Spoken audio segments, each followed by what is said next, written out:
The Trump administration has reportedly reached a deal to keep China's second biggest telecom manufacturer alive. Bloomberg News has confirmed this. The White House told Congress that thanks to the agreement with the Commerce Department, ZTE would be paying a large fine. The deal also includes placing U.S. compliance officers inside ZTE and managerial changes, something Commerce Secretary Wilbur Ross pointed to on Thursday. So, just how did ZTE wind up at the brink of closure? Bloomberg's Selina Wang takes a look.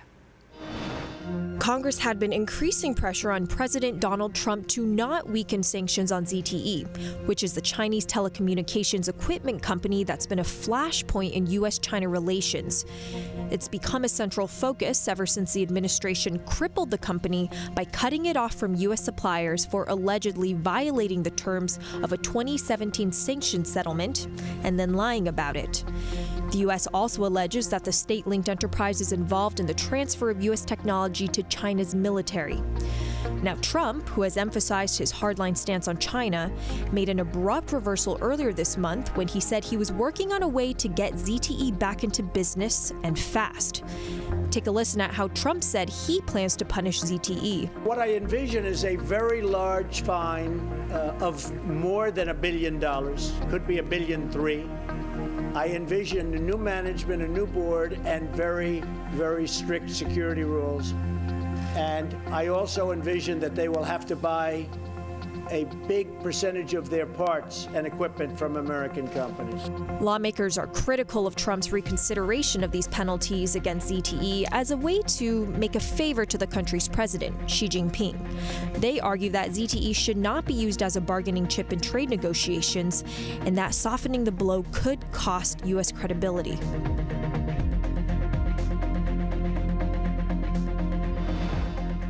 To further discuss, I want to bring in the voice you just heard explaining the ZTE situation, Bloomberg Tech's Selina Wang, and also in New York we have Asia Society Senior Fellow Isaac Stone-Fish. So, Selina, first of all, now we know the administration has decided to soften the blow here. How exactly would this compromise, this agreement, work? This is what Trump has allegedly been talking about for the past several days. He wants to impose a larger fine on ZTE. He's going to put compliance officers into the company, which is a pretty big deal. They'll get a window into what ZTE is doing. However, if this does actually come into place, it will lift the ban on ZTE, which is already causing tons of ire from Congress. We've seen Marco Rubio tweet that this is a great deal for China and that it's a huge security risk. The main concern here is that Trump is conflating trade issues with national security and that he shouldn't be trading away national security concerns in order to be a bargaining chip in other issues. Now, ZTE did violate this sanctions in 2017. It's very clear, and they even lied about it later. And so weakening this blow, the concern here is that it's really going to weaken the ability of the U.S. in the future to really have credibility and be able to have bargaining power in the future.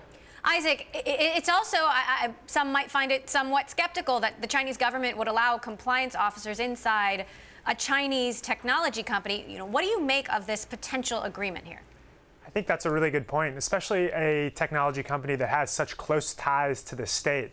I think one advantage of the U.S. side doing this deal is we would get a lot of insight into Huawei, which is China's largest telecoms company, its largest nominally private company, but in fact, something that functions as a de facto arm in some ways of the Chinese military and the Chinese state. So there'll be a lot of really valuable information gathering that the U.S. side could have on a national security angle. But I think you're right. I think it is very unlikely that Beijing will allow things that it considers state secrets to just be given wide open to the U.S. Now, there's all of this happening against a very complicated backdrop. How much do you think the situation here really has to do with the sanctions that ZTE violated, with the coming of a potential trade war, and with the concern that ZTE actually is a national security threat?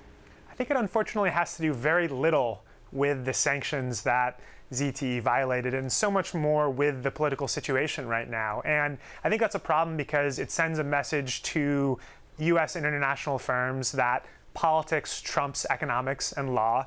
And it also sends a message to Beijing, which does a lot more of that than the United States does, that it's okay to have political issues and issues of trade and international relations be more important than your rule of law and your allegiance to how you do things. So I think it could give Beijing license to behave a little bit more unpredictably with American tech companies that are trying to succeed in China.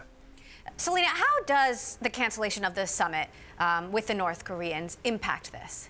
Well, as we have seen, I mean, this, as Isaac said, this has become a huge flashpoint in U.S.-China relations, as well as the overall Asia-Pacific region with the United States. And now the concern here is, in fact, using this bargaining chip, and that this could eventually show American companies that the political issues could be a flashpoint for even greater problems. Now, the really big question here, though, is the Made in China 2025 industrial policy, and that a lot of the trade talks have not really been addressing this problem, and that in giving this concession to ZTE, it could actually encourage China to continue the IP theft that's been alleged, causing U.S. companies doing JVs in China to turn over some of their technology, and that everything that's happened so far only causes more impetus for China to make sure that they are technologically independent and that this situation won't happen again. And to get there, they want to out-innovate, and in order to do that, there may be even more IP theft and concerns with that in order to get there. How big a risk, Isaac, is there of retaliation in China? I think there is quite a large risk of retaliation, and I think the way that this will work is because there's so many other factors happening right now that are complicating the U.S.-China relationship. Besides North Korea, you have tensions on the military side with the U.S. disinviting China to an important naval exercise. So I think the retaliation, when it comes, won't be pegged to ZTE, but I think it'll be more of a wink, wink, nudge, nudge.